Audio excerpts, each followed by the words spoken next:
My parents told me I wasn't welcome at Thanksgiving because I embarrassed. My sister, her boyfriend, didn't expect what I did next. I had been preparing for Thanksgiving all week, excited to see my family and celebrate together. My heart sank when my phone buzzed with a text from my parents. It simply read, "Don't come to Thanksgiving, your sister's in charge." I stared at the screen, disbelief washing over me. My parents, who I had spent thousands helping over the years, were suddenly cutting me off. Their reasoning was laughable. They said I embarrassed my sister last Christmas with a small remark. I tried calling them, but there was no answer. My sister, of course, was thrilled by this sudden power. She texted back almost immediately, "Don't worry, I'll handle everything." I knew their favoritism was extreme, but this crossed every line. I had spent hours helping decorate the house, buying gifts, and ensuring the meal was perfect. And yet, I was being told my presence wasn't wanted. Her boyfriend added insult to injury. He texted me, "You really shouldn't be there. It's awkward for everyone." I blinked in shock. Who did he think he was to tell me I didn't belong in my own family? For a moment, I considered giving up. Maybe they were right, maybe I had overstepped. But then I remembered all the times I had sacrificed for this family without ever being appreciated. Enough was enough. I took a deep breath and started making a plan. If they thought they could push me aside, they were about to learn a lesson. This wasn't just about Thanksgiving anymore, it was about respect, dignity, and finally standing up for myself. First, I checked my finances. I had quietly saved a significant amount from my freelance business over the past few years.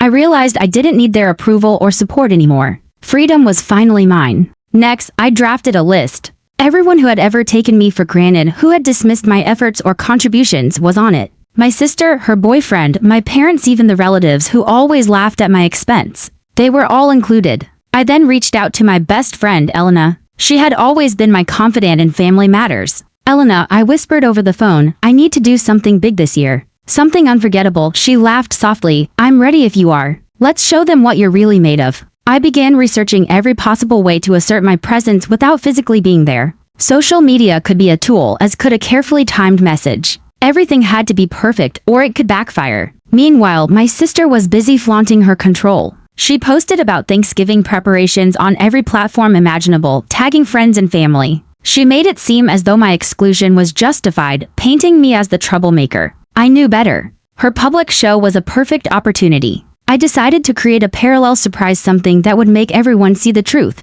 My plan was simple: show my value in a way they could not ignore. I started by quietly inviting a few close friends and family members who had always supported me. They were to arrive at the house early, helping me set up a secret dinner in the backyard. My goal wasn't revenge and anger, it was to reveal respect and loyalty, contrasting my sister's arrogance. Next, I created a small video montage. It showed years of my contributions, helping relatives in crisis, organizing events, and supporting family members financially. I added captions highlighting moments where my presence had made a difference. The night before Thanksgiving, I sent my parents a simple message: "I hope you enjoy the family dinner. I'll be celebrating with those who truly value me." I didn't expect an immediate reaction, but I wanted the tension to build. On Thanksgiving morning, my parents and sister began hosting their traditional gathering. They had no idea I had my own event planned. My backyard was quietly transformed into a warm, inviting space, complete with lights and music. Friends and relatives started arriving, surprised but delighted. I greeted each one warmly, showing gratitude for their presence. It wasn't just a party, it was a statement of my independence and capability. At the same time, I shared the video montage discreetly with guests. The reactions were immediate. People laughed, cried, and whispered to each other about how much I had sacrificed over the years. My sister's arrogance suddenly looked small in comparison. By the time my parents checked their phones, notifications from attendees began flooding in. Photos, messages, and comments highlighting my efforts were everywhere. The truth could no longer be hidden. Her boyfriend finally called me, his voice tight with disbelief. "How did you? This is impossible." I smiled quietly. "Impossible for you to ignore, yes, but not for me to achieve." I watched from a distance as the tide began to turn. People who had always sided with my sister began complimenting my initiative and grace. Even some distant relatives sent messages apologizing for doubting me. By the evening, my parents had no choice but to acknowledge the event. Their texts became sparse and awkward, lacking the authority they had earlier flaunted. I didn't reply, there was no need. My point had been made. The dinner in my backyard ended beautifully. Guests expressed admiration and gratitude, noting how organized, thoughtful, and generous I was. Unlike the main house, no one was stressed, no one felt overlooked, and everyone felt included. That night, I reflected on the day. I hadn't sought revenge through cruelty. Instead, I had allowed my actions to speak louder than any words of resentment. Respect had replaced tension, dignity had replaced humiliation. I realized this was the moment I had been waiting for. I had stepped out of the shadow of favoritism, proving my worth through action rather than complaint. The storm I had prepared wasn't destructive, it was revelatory. And so, Thanksgiving became a turning point. My family could no longer underestimate me, nor could they ignore the truth. My sister's antics and my parents' bias were visible to everyone who mattered. In the weeks that followed, my relationship with family members shifted. Those who had supported me grew closer, and those who had dismissed me had to reevaluate their positions. The power dynamics had permanently changed. I had learned that true revenge doesn't always involve confrontation. Sometimes, it's the quiet, strategic demonstration of your own worth that creates the most impact. My family would remember this. Thanksgiving forever, I had turned exclusion into empowerment. I had turned humiliation into recognition, and most importantly, I had ensured that my own sense of self-worth remained intact, no matter what anyone else thought. The morning after Thanksgiving, I woke up feeling a sense of calm and accomplishment. My backyard dinner had been a success, and the reactions from family and friends were still pouring in. I knew I had struck a nerve, but I also knew I had acted with grace rather than malice. My sister, however, was furious. She had posted countless photos of her perfect dinner, only to see comments highlighting my event instead. Her boyfriend was equally shocked, realizing that my initiative had outshone their entire family gathering. I received a text from my best friend Elena cheering me on. "They finally see your worth," she wrote. I smiled, knowing this was only the beginning of a long overdue change. Later that day, I received a call from my parents. Their voices were cautious, as if testing the waters. "We saw what you did, we didn't expect it," my mother admitted. I remained calm and polite. "I'm glad you saw it. It wasn't meant to punish anyone, just to show what I've contributed all these years." My father hesitated, his pride clearly wounded. My sister stormed into my life that afternoon, demanding an explanation. "How dare you upstage us?" she yelled. I calmly replied, "I didn't upstage anyone. I just reminded everyone, including you, what real effort looks like." Her boyfriend intervened, trying to justify their behavior. "She wasn't supposed to be part of this," he said. I shook my head, firm and composed. Rules change when respect is ignored. I then received a private message from a distant cousin. She confessed, "We always thought your sister was favored, but today we saw the truth. You've been generous and patient all along." I felt a rush of validation and quietly smiled. That evening, my backyard was empty again, but the satisfaction lingered. I had demonstrated my independence and capability without resorting to arguments or anger. The truth had spoken louder than confrontation ever could. Meanwhile, my sister's frustration only grew. She realized her control was slipping and no amount of boasting could restore her image. Her boyfriend, now more subdued, avoided direct contact, understanding that their combined arrogance had backfired. I started planning my next steps carefully. Thanksgiving had been a demonstration, but I wanted lasting change. I needed to reinforce boundaries and ensure that my contributions and value were respected in the long term.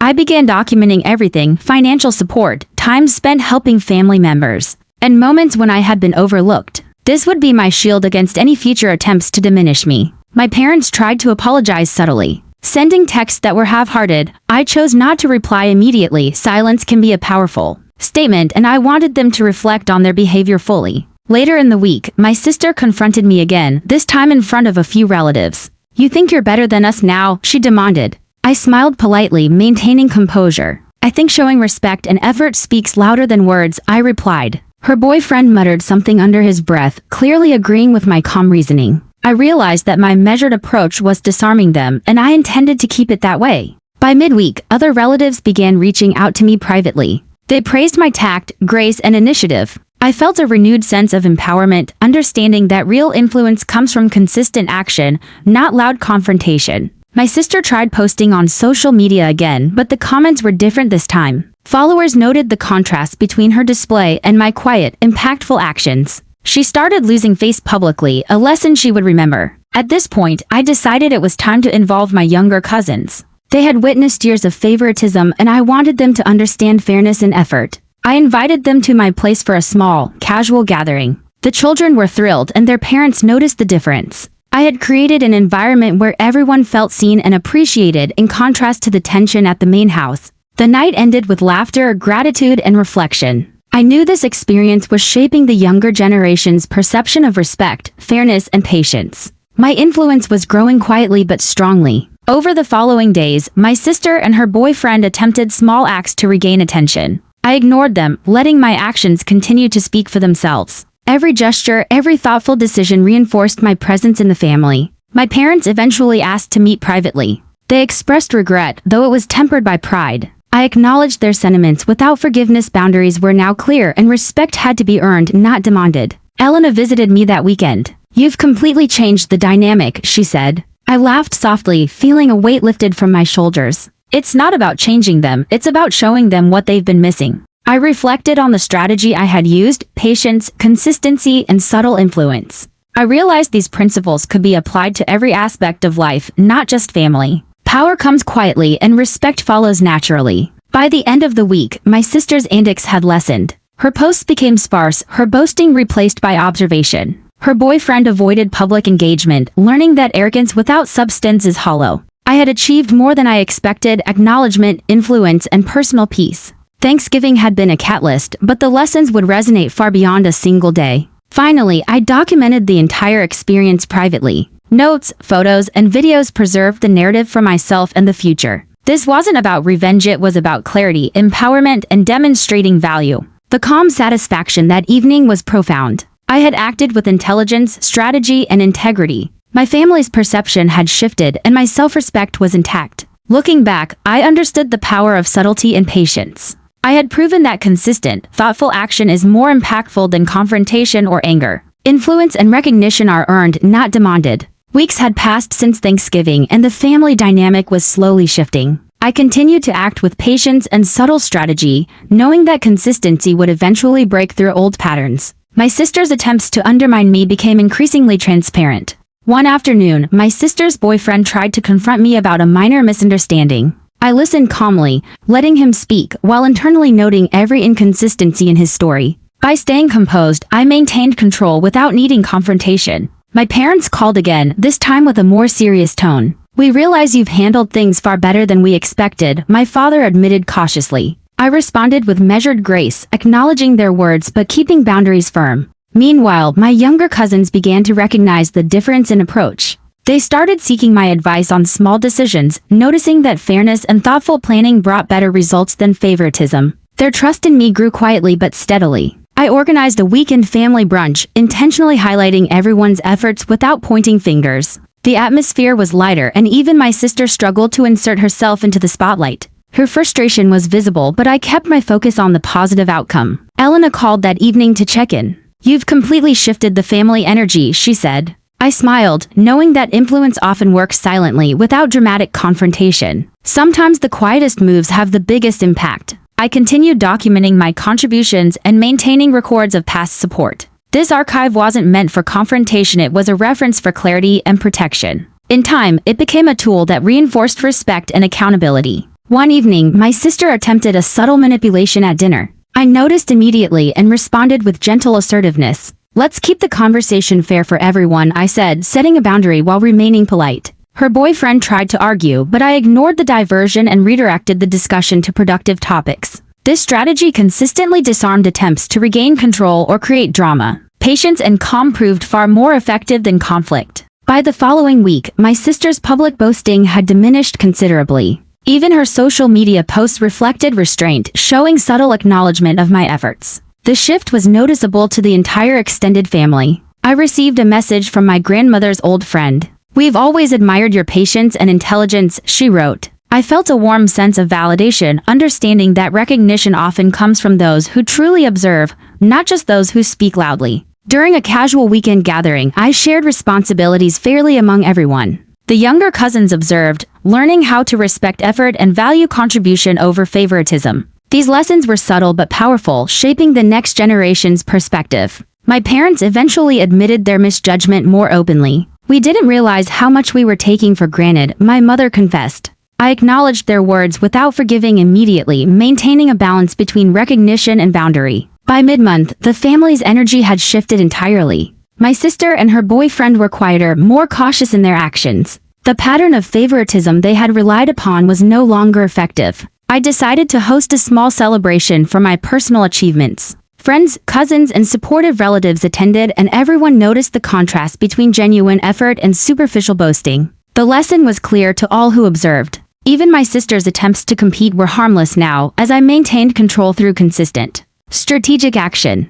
Her previous arrogance had faded under the weight of logic, patience, and fairness. A month later, my parents expressed subtle gratitude, acknowledging my impact without making it a spectacle. "You've changed our perspective," my father admitted quietly. I responded with a calm smile, letting the words settle naturally. The younger cousins began copying my approach in small ways, showing respect, fairness, and patience. I realized that my influence had extended beyond immediate confrontation. It was creating long-term change. Throughout all these interactions, I remained consistent in tone, actions, and messaging. This approach minimized conflict while maximizing respect and recognition. Subtle influence proved stronger than loud arguments ever could. Finally, I took a quiet moment for reflection. My patience, intelligence, and strategic planning had transformed the family dynamic. The lessons of respect, fairness, and influence had been delivered without public embarrassment or aggressive tactics. I sent a private message to Elena. "The family finally understands." Slowly but surely, her reply was immediate. "You've done what many thought impossible, with grace and power." As I prepared for the next family gathering,